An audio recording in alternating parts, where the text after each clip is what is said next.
क्षमा धर्म। आज पर्व का प्रथम दिन उत्तम क्षमा धर्म।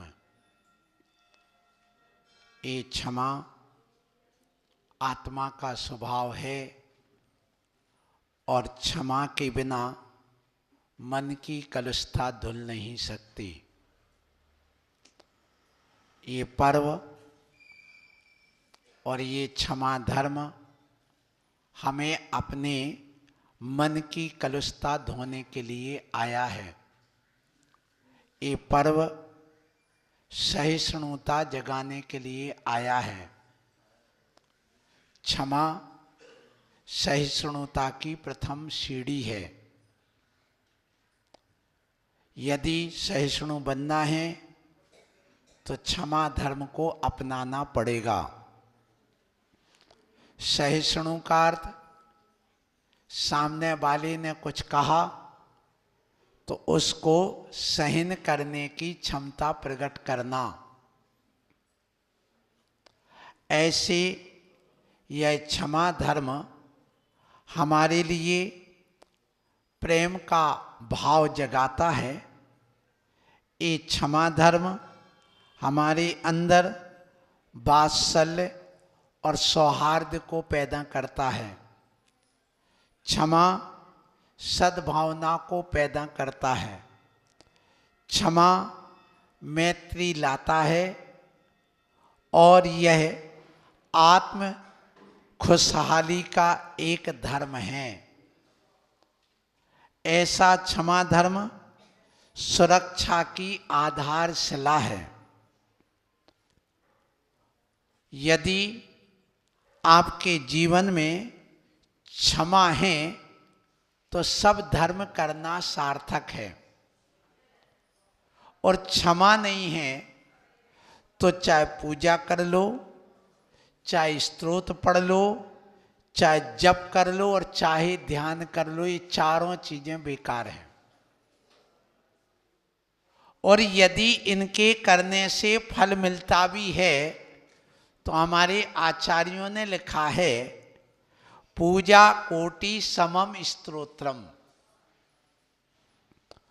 और स्तोत्र कोटि समम जपः, और जप कोटि समम ध्यानम, और ध्यान कोटि समम क्षमा। ये चार चीजें आपको अपने जीवन में आज क्षमा धर्म पर अपना लेना, धारण कर लेना।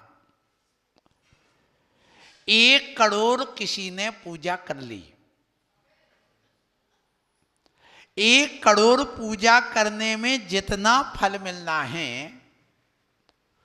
उतना एक भक्तामर जैसे स्तोत्र को, जैसे मानतुंग आचार्य महाराज ने किया, ऐसे स्तोत्र को भाव सहित रच करके करने में पुण्य लगता है और कर्म की निर्जरा होती है।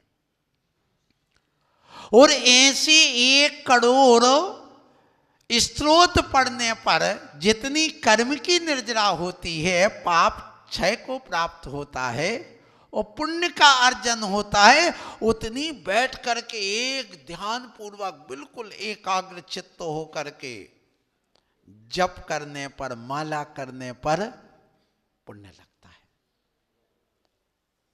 फिर 1 करोड़ जाप कर लिया, उससे जितनी कर्म की निर्जरा होना और पुण्य का आश्रय होना, उतना एक बार पर्युषण पर में जो आपको ध्यान कराया जाता, उतना कर्म की निर्जरा और पुण्य का आश्रय मात्र एक सामयिक करने में प्राप्त हो जाता है। लेकिन आपकी बलिहारी क्या कहूं, आपको समय नहीं है, समय नहीं है। 365 दिन में 10 दिन के लिए समय नहीं निकल पाया, किसी दूसरे के नहीं लिए, अपने लिए। 355 दिन तुम दूसरों के लिए समय रिजर्व कर दो, लेकिन 10 दिन के लिए अपनी आत्मा के लिए तो रिजर्व कर दो। ले लो छुट्टी, पा जाओ मुक्ति। तो ये कहा गया कि वो ध्यान कर लिया, आपने आज ध्यान किया। अब उसके बाद में कहा कि 1 करोड़ बार तुम ध्यान कर लो, उससे जो तुम्हारे पाप कटना है, उससे जो पुण्य का आश्रय होना है, उतना किसी को दिल से एक बार क्षमा करने पर पुण्याश्रय होता है और पाप की निर्जरा होती है। इसलिए क्षमा कर दो।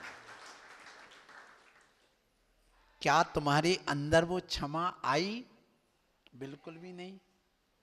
उस क्षमा को धारण करो, वो क्षमा को प्रकट करो। और ये बताया गया कि इस क्षमा का प्रतिपक्षी कौन है? विरोधी क्रोध।